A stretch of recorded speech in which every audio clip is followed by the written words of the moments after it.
Wala nang makakapigil pa.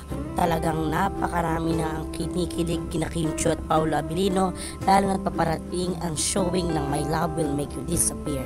At ngayon nga ay may more than 12 million views na ang trailer ng kanilang pelikula across all social media platforms as of this day. Nakadagdag pa sa kilig ay matapos silang manood ng Grand Biniverse concert sa Philippine Arena.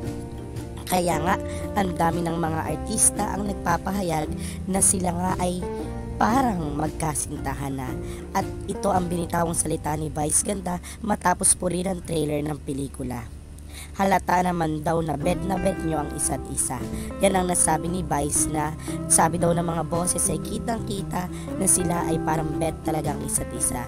At nakapanayam naman ni MJ Felipe si Wilma Dacen at nailagay sa ABS-CBN News na sinabi ni Wilma na sa edad ko ba namang to maloloko nyo kung kabataan, hindi na.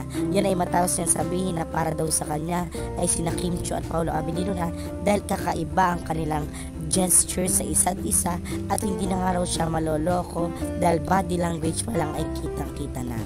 Si Wilma Dacen nga pala ay kasama nila sa pelikula bilang co-star at napakaganda rin ng role at karakter na gagampanan ni Miss Wilma.